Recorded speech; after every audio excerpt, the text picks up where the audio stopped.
नमस्कार दोस्तों, आपका इस क्लास में हार्दिक स्वागत है। आज हम इनकम टैक्स एक्ट 2025 की एक बहुत ही महत्वपूर्ण धारा सेक्शन 56 2 एक्स को बिल्कुल आसान भाषा में समझेंगे।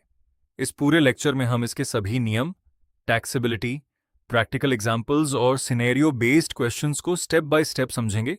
इसीलिए इस वीडियो को अंत तक जरूर देखिए। तो चलिए शुरुआत करते हैं। सबसे पहले यह समझते हैं कि यह सेक्शन किन लोगों पर लागू होती है। इस धारा में एनी पर्सन शब्द का प्रयोग किया गया है। इसका अर्थ है कि संपत्ति देने वाला भी कोई भी व्यक्ति हो सकता है और प्राप्त करने वाला भी कोई भी व्यक्ति हो सकता है। इसलिए इस सेक्शन का दायरा बहुत व्यापक है और ये किसी एक विशेष कैटेगरी तक सीमित नहीं है। अब इस सेक्शन की सबसे महत्वपूर्ण शर्त को समझते हैं। यदि प्राप्त होने वाले बेनिफिट या प्रॉपर्टी का मूल्य 50,000 रुपये से अधिक है, तभी सामान्यतः सेक्शन 56 2 एक्स लागू होती है। यदि मूल्य 50,000 रुपये या उससे कम है तो इस सेक्शन के अंतर्गत कोई टैक्सेबिलिटी नहीं बनती। इसलिए 50,000 रुपये की सीमा हमेशा याद रखनी चाहिए। अब रेजिडेंशियल स्टेटस की बात करते हैं। बहुत से विद्यार्थी सोचते हैं कि यह सेक्शन केवल रेजिडेंट पर लागू होती होगी, लेकिन ऐसा नहीं है। यह प्रावधान रेजिडेंट और नॉन रेजिडेंट दोनों पर समान रूप से लागू हो सकता है, यदि इस सेक्शन की अन्य सभी शर्तें पूरी होती हैं। इसलिए रेजिडेंशियल स्टेटस यहां कोई अंतर नहीं पैदा करता। अब एसएससी की कैटेगरी को समझते हैं। यह सेक्शन केवल इंडिविजुअल तक सीमित नहीं है। यदि आवश्यक शर्तें पूरी होती हैं तो यह इंडिविजुअल, कंपनी, एलएलपी, फर्म, चफ, एओपी, बीओआई तथा आर्टिफिशियल जुरिडिकल पर्सन सभी पर लागू हो सकती है। इसलिए यह एक यूनिवर्सल प्रोविजन है जो लगभग सभी प्रकार के एसएससी को कवर करती है। अब सबसे महत्वपूर्ण प्रश्न आता है कि इस सेक्शन के अंतर्गत प्राप्त होने वाले बेनिफिट किस हेड में टैक्सेबल होंगे। इसका उत्तर बहुत सरल है। सेक्शन 56 2 एक्स के अंतर्गत जो भी टैक्सेबल इनकम बनेगी उसे हमेशा इनकम फ्रॉम अदर सोर्सेज के हेड में टैक्स किया जाएगा। इसलिए इसे बिजनेस इनकम या कैपिटल गेन्स के अंतर्गत नहीं दिखाया जाता, बल्कि इनकम फ्रॉम अदर सोर्सेज के अंतर्गत शामिल किया जाता है। अब सबसे पहले मॉनेटरी बेनिफिट्स को समझते हैं। यदि किसी व्यक्ति को बिना किसी कंसिडरेशन के नकद धनराशि प्राप्त होती है तो सबसे पहले पूरे फाइनेंशियल ईयर में प्राप्त ऐसी सभी राशियों को जोड़ा जाता है। यदि इनका कुल योग 50,000 रुपये से अधिक हो जाता है तो पूरी एग्रीगेट वैल्यू सेक्शन 56 2 एक्स के अंतर्गत टैक्सेबल हो जाती है। लेकिन यदि कुल राशि 50,000 रुपये या उससे कम है तो इस सेक्शन के अंतर्गत कोई टैक्स नहीं लगेगा। इसलिए मॉनेटरी बेनिफिट्स के मामले में पूरे वर्ष की सभी प्राप्तियों को एक साथ जोड़कर देखा जाता है। अब दूसरे प्रकार की प्रॉपर्टी को समझते हैं, यानी इम्यूवेबल प्रॉपर्टी। इसमें लैंड, बिल्डिंग या दोनों शामिल होते हैं। यदि किसी व्यक्ति को कोई इम्यूवेबल प्रॉपर्टी बिना किसी कंसिडरेशन के प्राप्त होती है और उसकी स्टैंप ड्यूटी वैल्यू 50,000 रुपये से अधिक है तो पूरी stamp duty value section 56 2 x के अंतर्गत टैक्सेबल होगी।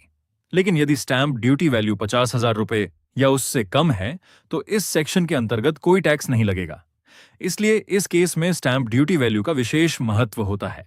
अब तीसरे और सबसे महत्वपूर्ण केस को समझते हैं। यदि कोई इम्यूवेबल प्रॉपर्टी उसकी स्टैंप ड्यूटी वैल्यू से कम कीमत पर खरीदी जाती है तो सबसे पहले स्टैंप ड्यूटी वैल्यू और एक्चुअल कंसिडरेशन का अंतर निकाला जाता है। इसके बाद यह देखा जाता है कि यह अंतर 50,000 रुपये तथा कंसिडरेशन के 10% में से जो अधिक हो उससे ज्यादा है या नहीं। यदि अंतर इस सीमा से अधिक है तभी केवल वही डिफरेंस सेक्शन 56 2 एक्स के अंतर्गत टैक्सेबल होगा। यदि अंतर इस सीमा से अधिक नहीं है तो इस सेक्शन के अंतर्गत कोई टैक्स नहीं लगेगा। अब हम इस पूरे कंसेप्ट को एक प्रैक्टिकल एग्जाम्पल की मदद से समझते हैं। हमारे पास एक इमूवेबल प्रॉपर्टी का केस है जहां मिस्टर ए ने मिस्टर एक्स से 1 अप्रैल 2026 को एक प्रॉपर्टी खरीदी है। अब हमें अलग अलग परिस्थितियों में यह कैलकुलेट करना है कि प्रॉपर्टी प्राप्त करने वाले व्यक्ति के हाथों में सेक्शन 56 2 एक्स के अंतर्गत कितनी डीम्ड इनकम चार्जेबल होगी। इस कैलकुलेशन के लिए हम 4 मुख्य चीजों को ध्यान में रखेंगे। सबसे पहले स्टैंप ड्यूटी वैल्यू, दूसरा एक्चुअल सेल्स कंसिडरेशन, तीसरा दोनों के बीच का डिफरेंस और चौथा फिक्स्ड लिमिट यानी 50,000 रुपये तथा कंसिडरेशन के 10% की तुलना। सबसे पहले सिनेरियो 1 को देखते हैं। यहां स्टैंप ड्यूटी वैल्यू 6,50,000 रुपये है जबकि कंसिडरेशन 6 लाख रुपये है। इसलिए दोनों के बीच का डिफरेंस 50,000 रुपये है। अब इस डिफरेंस की तुलना 50,000 रुपये तथा कंसिडरेशन के 10% यानी 60,000 रुपये से की जाएगी। दोनों में जो अधिक है वह 60,000 रुपये है। चूंकि डिफरेंस केवल 50,000 रुपये है, जो 60,000 रुपये से अधिक नहीं है, इसलिए इस केस में कोई टैक्सेबल इनकम नहीं बनेगी और रिजल्ट नील रहेगा। अब सिनारियो 2 को समझते हैं। यहां स्टैम्प ड्यूटी वैल्यू 6,65,000 रुपये है और कंसिडरेशन 6 लाख रुपए है, इसलिए डिफरेंस 65,000 रुपये है। अब 50,000 रुपये तथा कंसिडरेशन के 10% यानी 60,000 रुपये में से जो अधिक है वह 60,000 रुपये है। चूंकि डिफरेंस 65,000 रुपये है, जो 60,000 रुपये से अधिक है, इसलिए पूरा डिफरेंस यानी 65,000 रुपये सेक्शन 56(2)(x) के अंतर्गत टैक्सेबल होगा। अब तीसरे सिनारियो को देखते हैं। यहां stamp duty value actual consideration से कम है, इसलिए कोई टैक्सेबल डिफरेंस बनता ही नहीं है। जब डिफरेंस ही नहीं बनेगा तो सेक्शन 56(2)(x) भी लागू नहीं होगी, इसलिए इस केस में रिजल्ट नाइल रहेगा। अब चौथे और अंतिम सिनारियो को समझते हैं। इस केस में स्टैम्प ड्यूटी वैल्यू 6,35,000 रुपये है और एक्चुअल सेल्स कंसिडरेशन 6 लाख रुपये है। दोनों के बीच का डिफरेंस 35,000 रुपये है। अब इस डिफरेंस की तुलना 50,000 रुपये और कंसिडरेशन के 10% यानी 60,000 रुपये से की जाएगी। दोनों में से जो अधिक है वह 60,000 रुपये है। क्योंकि डिफरेंस केवल 35,000 रुपये है, जो 60,000 रुपये से कम है, इसलिए सेक्शन 56(2)(x) की शर्त पूरी नहीं होती। इस कारण इस केस में कोई डीम्ड इनकम नहीं बनेगी और रिजल्ट निल रहेगा। अब अगले रूल को समझते हैं। यदि कोई स्पेसिफाइड मूवेबल प्रॉपर्टी उसकी फेयर मार्केट वैल्यू से कम कीमत पर खरीदी जाती है, तो फेयर मार्केट वैल्यू और एक्चुअल कंसिडरेशन का डिफरेंस निकाला जाता है। यदि यह डिफरेंस 50,000 रुपये से अधिक है, तो वही डिफरेंस सेक्शन 56(2)(x) के अंतर्गत टैक्सेबल होगा। यदि डिफरेंस 50,000 रुपये या उससे कम है, तो कोई टैक्स नहीं लगेगा।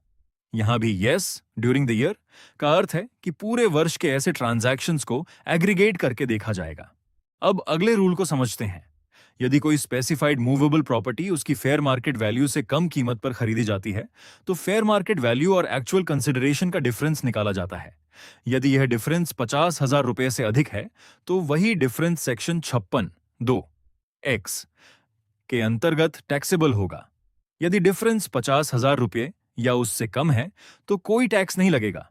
यहां भी यस ड्यूरिंग द ईयर का अर्थ है कि पूरे वर्ष के ऐसे ट्रांजैक्शंस को एग्रीगेट करके देखा जाएगा। अब देखते हैं कि इस सेक्शन के अंतर्गत कौन कौन सी मूवेबल प्रॉपर्टीज रिकवर्ड हैं। इनमें shares and securities, jewellery, archaeological collection, drawings, paintings, sculptures, any work of art, Boolean तथा वर्चुअल डिजिटल एसेट यानी वीडीए शामिल हैं। यदि इनमें से कोई भी संपत्ति इस सेक्शन की निर्धारित शर्तों के अनुसार प्राप्त होती है, तो सेक्शन 56(2)(x) लागू हो सकता है। इसलिए इन सभी प्रॉपर्टीज के नाम अच्छी तरह याद रखें। एक महत्वपूर्ण एक्सेप्शन हमेशा याद रखिए, मोटर कार इस सूची में शामिल नहीं है। अब हम सेक्शन 56(2)(x) की एग्जेम्पशंस की बात करते हैं। इस सेक्शन में कुछ विशेष एग्जेम्पशंस दी गई हैं। उनकी कंप्लीट लिस्ट डिस्क्रिप्शन में उपलब्ध है, इसलिए टैक्सेबिलिटी तय करने से पहले उन एग्जेम्पशंस को अवश्य देख लें। अगर आपको यह लेक्चर पसंद आया हो तो वीडियो को लाइक करें, अपने क्वेश्चंस कमेंट में लिखें और ऐसे ही आसान इनकम टैक्स लेक्चर्स के लिए हमारे चैनल को सब्सक्राइब करना ना भूलें। धन्यवाद। मिलते हैं अगली क्लास में। अपने दोस्तों और बिजनेस ओनर्स के साथ शेयर करें। यूजफुल वीडियोस के लिए सब्सक्राइब करें। Thank you for watching.